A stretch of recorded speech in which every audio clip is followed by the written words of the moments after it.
Assalamualaikum warahmatullahi wabarakatuh. Bismillahirrahmanirrahim. Wassalatu wassalamu ala rasulillah wa ala alihi washabihi wa mawalah. La haula wa la quwata illa billah. A'udzubillahi minasyaitonir rajim. Syahrul Ramadan alladzi unzila fil Qur'an hudan lin-nasi wa bayyinatin minal huda wal furqan. Amma ba'd. Para ngaji kalbu bulan suci Ramadan rahimakumullah. Mari kita melanjutkan membahas kitab Maraqil Ubudiyah bagian kedua, dan di akhir dari ngaji kita kemarin pada satu konklusi bahwa seluruh jawarih tubuh kita ini adalah amanah dari Allah Subhanahu wa taala. Kalau jawarih kita melakukan kesalahan maksiat, maka disebut adalah ghayatul kufur, puncak dari kekufuran kita karena tidak menikmati dari panca indera kita. Dan kalau terus dilakukan maka disebut khiyanatuka fil amanah, kita khianat, puncak dari pengkhianatan kita terhadap Allah karena tidak bisa menjaga panca indera kita. Disebutkan di dalam satu hadis kemarin, kullukum ra'in wa kullukum mas'ulun an ra'yati. Kita semua pemimpin dan pemimpin akan dimintai pertanggungjawaban. Mari kita lanjutkan. Wa qala al-muallif fi hadzal kitab wa nabiyina bi ulumiya fid darain amin ya rabbal alamin. A'udzubillahi minasyaitonir rajim. Bismillahirrahmanirrahim. Wal imamu ra'in wa mas'ulun an ra'yatihi. Pemimpin itu adalah imam dari sebuah komunitas, wa mas'ulun, dan dia harus ditanyai, dimintai pertanggungjawab an ra'yati, dari kepemimpinannya itu terhadap rakyatnya. Apakah rakyatnya semakin bahagia, sejahtera atau semakin sulit, maka pemimpin itu tanggung jawabnya besar. Warrajulu ra'in fi alihi wa mas'ulun an ra'yatihi. Laki-laki itu pemimpin di dalam rumah tangganya dan ditanya bagaimana pertanggungjawaban terhadap rakyatnya yang ada di keluarga. Kok ada orang laki nganggur, tidak mau bertanggung jawab, ngopeni, memberi nafkah pada istri dan anaknya, maka dia adalah khianat sebagai seorang pemimpin. Jadi pemimpin itu harus dijalani. Jangan jadi orang laki jelenter di rumah, ndak mau kerja, ben sing wedok ae sing kerja, ndak boleh. Karena ini adalah pemerintah dari Allah. Wal mar'atu ra'iyatun fi baiti zaujiha. Sedangkan perempuan itu juga pemimpin di rumah bagi anak dan suaminya. Yang memanage rumah tangga ya istri, bayar listrik, ya, belanja, itu bentuk dari pertanggungjawaban. Wa mas'ulun an ra'yati, dan dia akan dimintai pertanggungjawaban terhadap bagaimana seorang istri. Wal khadimu ra'in fi mali sayyidihi, dan para pembantu itu adalah pemimpin bagi sayyidihi, bagi bosnya, bagi yang diikuti. Wa mas'ulun an ra'yati, dan dia juga dimintai pertanggungjawaban bagaimana tugas sehari-harinya. Kada fi zawajir, seperti itulah di dalam kitab Az-Zawajir dinukilkan dan dibahas. Wa qala al-muallif wa ma ahsana qaulul qa'il min bahril wafir, dan disebutkan di dalam satu syair disebutkan begini: walau anna idza mutna turikna lakanal maut rohada kulli hayyin Seandainya kami ini dibiarkan, pastilah kematian itu kenyamanan bagi setiap yang hidup. Tapi kan harus dipertanggungjawabkan. Mati bukan sekedar mati. Bekal panjenengan kita apa? Amal soleh kita apa? Maaf, sedekah, sholat malam, riyadhah kita, zikir kita seberapa? Atau sebaliknya, justru banyak kulaan masalah dosa, iri, dengki, fitnah dan sebagainya. Walakinna idza mutna bu'isna wa nus'alu ba'da an kulli syai'in. Akan tetapi kami itu kalau mati maka kami dibangkitkan. Bukan mati enggak. Mati untuk dipertanggungjawabkan, dan kami ditanya setelah itu tentang segala sesuatu. Wa nus'alu ba'da an kulli syai'in. Tuh. Jadi dengan demikian kita harus bertanggung jawab, termasuk dalam diri kita, jawarih kita, anggota tubuh kita. Waqala al-mu'allif wa'lam anna jami'u a'dha'ika sanashhadu 'alaika fi arasatil qiyamah bilisanin talqin dalkin. Wa'lam, ketahuilah bahwa semua anggota tubuh kelak akan dijadikan saksi atas dirimu di lapangan fi arasatil qiyamah, di hari kiamat. Bilisanin talqin dalkin, dengan anggota tubuh semua itu akan bicara dengan fasih. Ai fasihin adban muntokin, yaitu fasih terhadap perkataannya satu persatu, jam per jam, kalimat per kalimat, kata per kata, maksiat bermaksiat, atau amal soleh per amal soleh, semua akan diungkapkan. Tudfihuka bihi ala ru'sil khalaik, akan membongkar segala aibmu, yaitu semua apa itu? Taksiful adha, mata pernah maksiat apa, telinga, hidung, kaki, tangan, ya.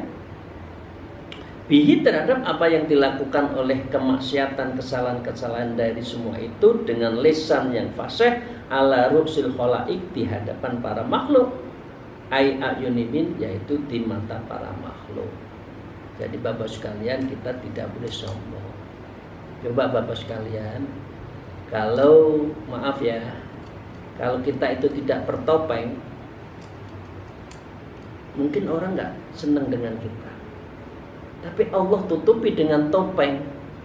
Kesalahan kita ditutupi. Coba kita dikelungkapkan, ini dikelungkapkan, saya punya dosa apa, pernah ngapain, orang nggak akan hormat. Ini apa? Ini di dunia. Tapi nanti di akhirat tidak bisa.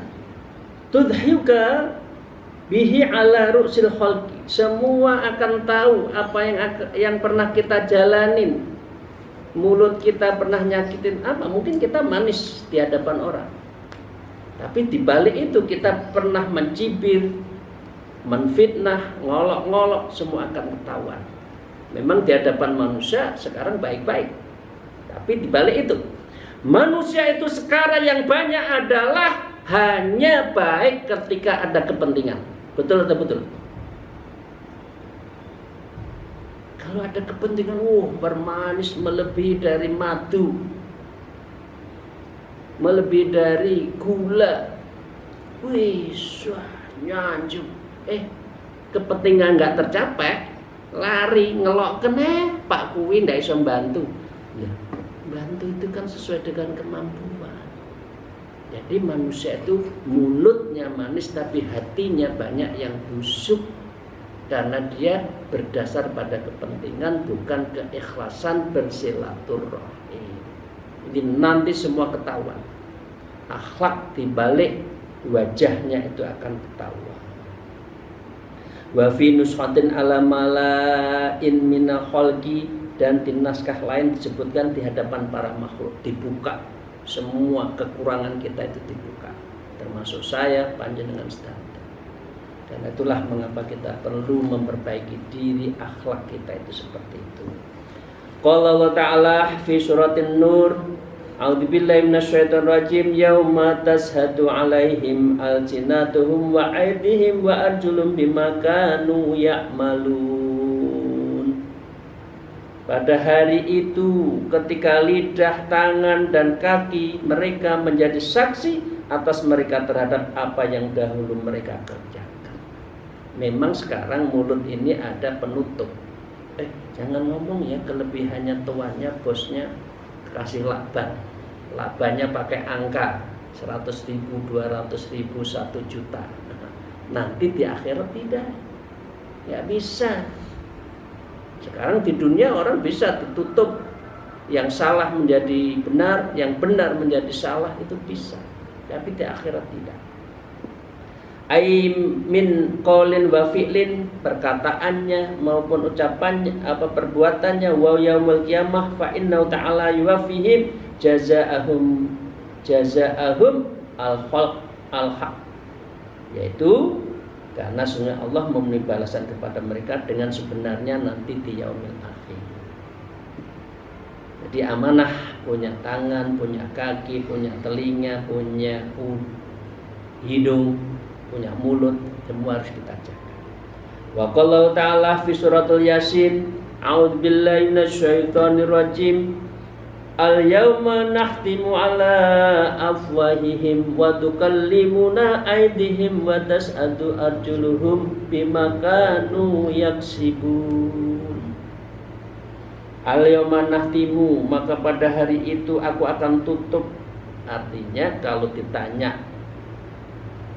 tangannya, mulutnya ditutup. Kalau ditanya kakinya, mulutnya ditutup.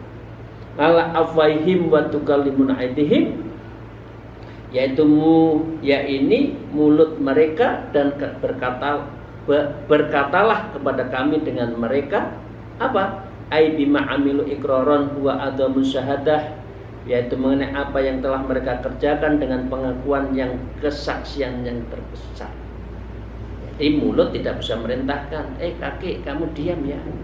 Dulu kamu kaki kan saya perintahkan untuk kemaksiat, kamu diam jangan ngomong. Mulut tidak bisa lagi karena kakinya menjadi saksi.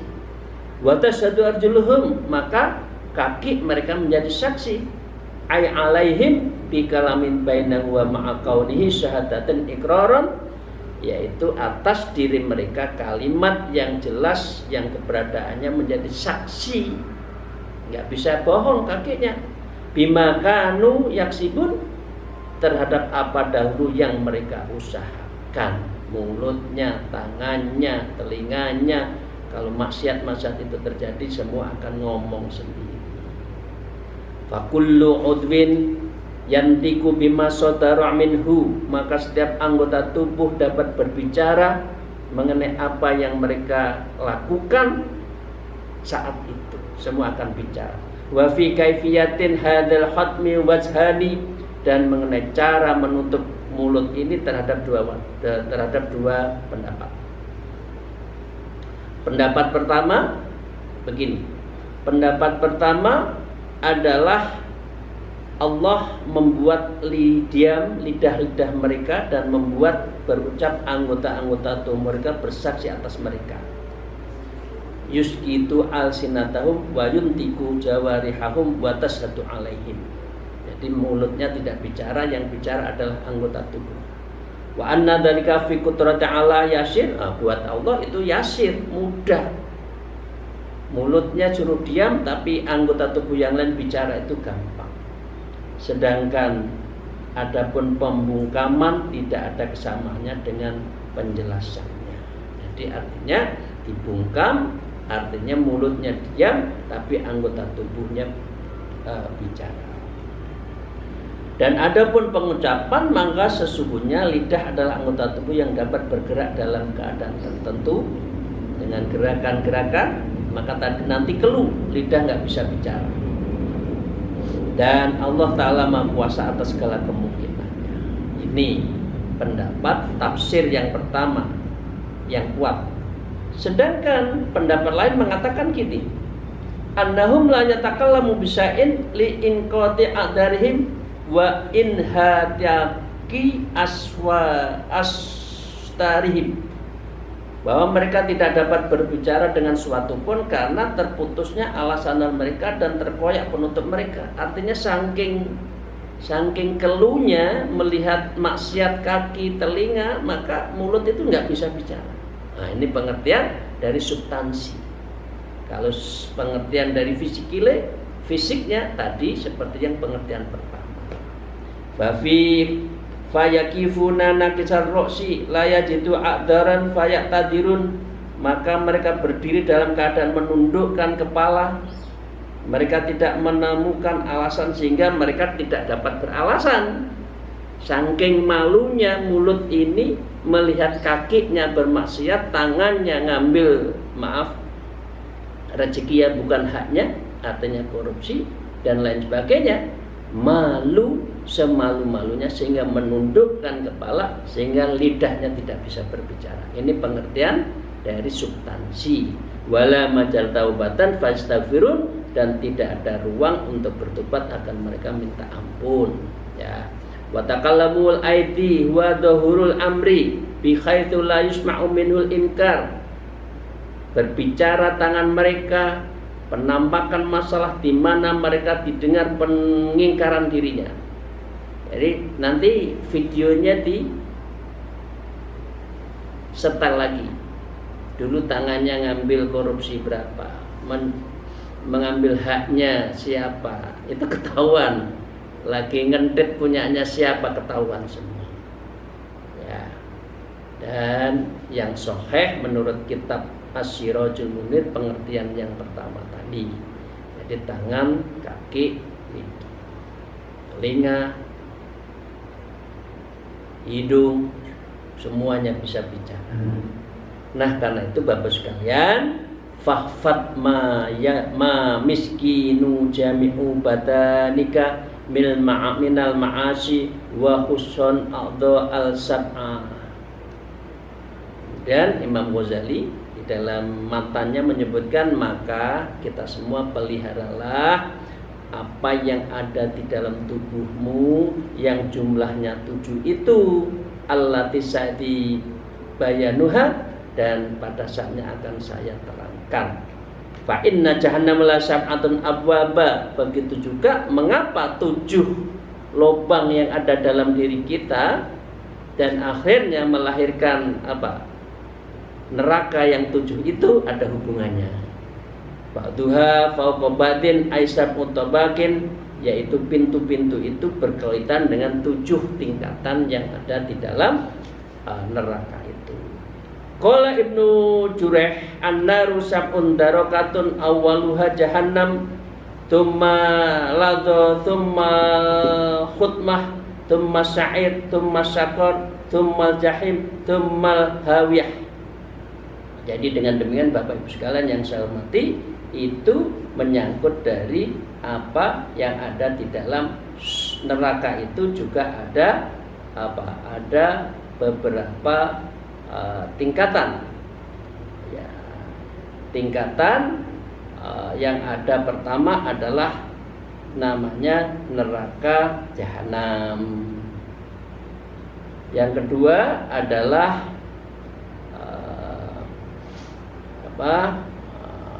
lahdo. Yang ketiga khutomah.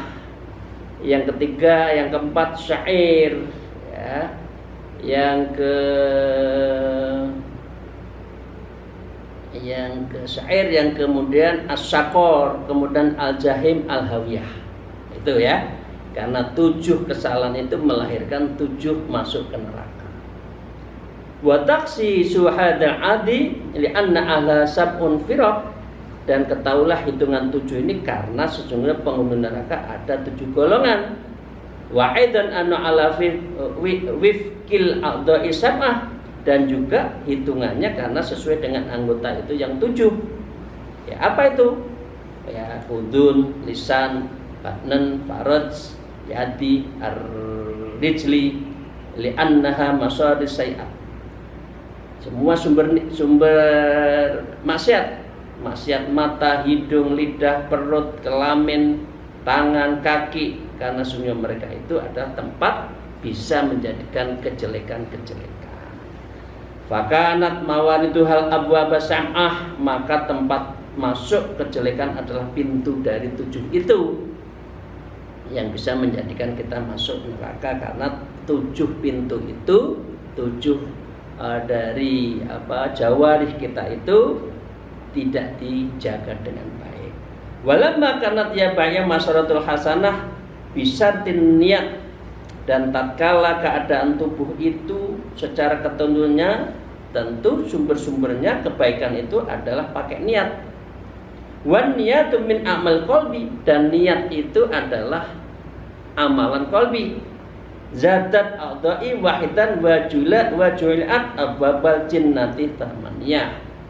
Maka dengan demikian ditambah niat dari 7 tadi menjadi 8, maka bertambahlah selalu anggota tersebut, maka jadilah surga itu ada 8. Jadi amalan mulut pakai bismillah niat, dengarkan musik, dengarkan lagu qasidah.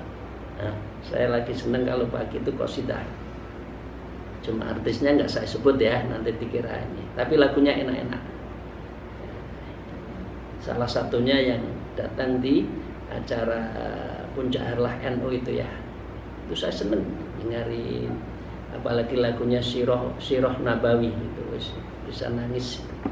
Nah, jadi dengan 7 itu dilakukan dengan niat yang baik, maka dengan 8 itu surganya apa saja? 1 surga Firdaus, 2 surga Aden, 3 surga Jannatul Naim, 4 Jannatul Ma'wa, 5 Darussalam, 6 Darul Muqamah, 7 Maqamatul Amin, 8 Jannatul Khuldi.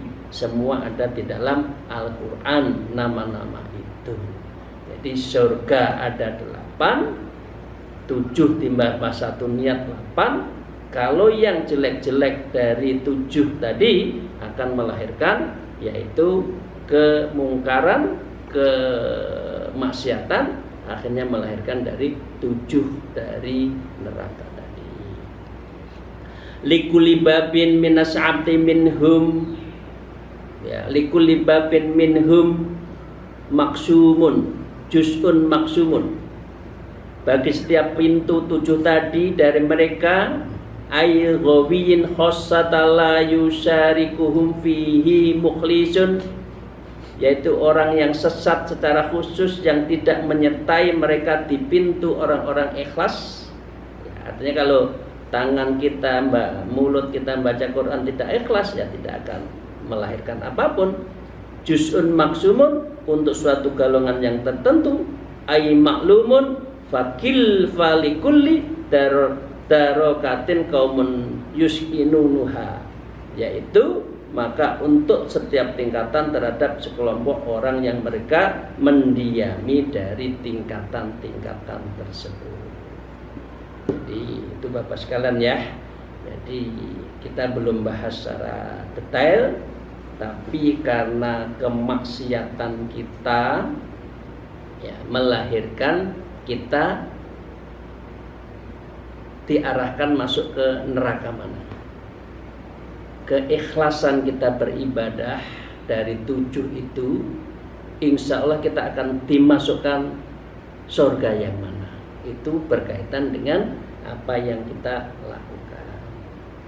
Bapak sekalian, qolat doqa'u fit darokatil ula ahlu tauhidil ladzi udkhilun nar yu'adzabuna bi qadri dzunubihim tsumma yukhrajun. Syekh Ad-Duha mengatakan di tingkatan yang pertama adalah para ahli tauhid, yaitu mereka dimasukkan ke neraka, mereka disiksa keseluruhan dosa-dosa mereka, kemudian mereka dikeluarkan. Jadi dia tidak ikhlas di dalam beragama, berakidah itu tidak ikhlas. Ini yang pertama. wa fitani an-nasara wa fit thalith al-yahudi wa fir rabi as-sabiun wa fil khamisah maujusun wa fis sadisah ahlus syirkin wa bis sab'ina munafikun. Ini tingkatan berikutnya yang masuk neraka karena tadi 7 hal yang dia langgar itu adalah, maaf, ini saya baca saja ya, bukan sesuatu yang menilai dari agama lain. Dalam pandangan Islam, Nasrani, Yahudi, penyembah bintang, ya, kelima adalah penyembah api, keenam adalah menyekutukan Allah, dan yang ketujuh orang-orang munafik itu juga adalah orang yang akan masuk neraka.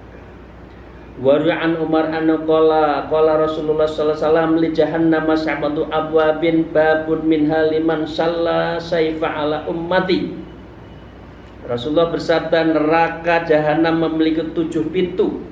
1 pintu darinya bagi orang yang menghunuskan pedang kepada umat saya. Demikian di dalam kitab Sirajul Munir. Orang yang memusuhi umat Islam, dia akan masuk neraka. Wala ta'ayyana litalkan abwaba illa man asallahu ta'ala biyadil adai sab'ati wa yal ainu wal udhunu wal lisanu wal batnu wal farju wal yadu wal rijal. Dan tidak ditentukan untuk memasuki pintu mana terhadap 7 orang bermaksiat karena mata, telinga, lidah, perut, alat kelamin, dan tangan-tangan mereka. Jadi dengan demikian hanya berakibat orang yang bermaksiat akan masuk neraka di dalam diakibatkan dari 7 dari anggota tubuh kita. Karena itu dikatakan tadi bahwa 7 itu adalah amanah, dan amanah itu harus betul-betul kita jaga. Kalau kita tidak amanah, menurut Imam Ghazali disebut ghayatul kufran. Ini puncak dari kekufuran. Wa khiyanatuka fi amanatih, dan itu puncak dari khianatnya kita terhadap Allah. Demikian, terima kasih. Mohon maaf atas segala kekurangan saya. Semoga apa yang kita kaji bisa mengintrospeksi masing-masing kita, sehingga keseharian kita insya Allah bisa hidup yang benar, yang lurus, yang jujur, dan betul-betul memenuhi kehalusan budi pekerti yang menjadi akhlak kita. Demikian, terima kasih. Akhirul kalam. Alhamdulillah. Wallahul muwafiq ila aqwamit thariq. Assalamualaikum warahmatullahi wabarakatuh.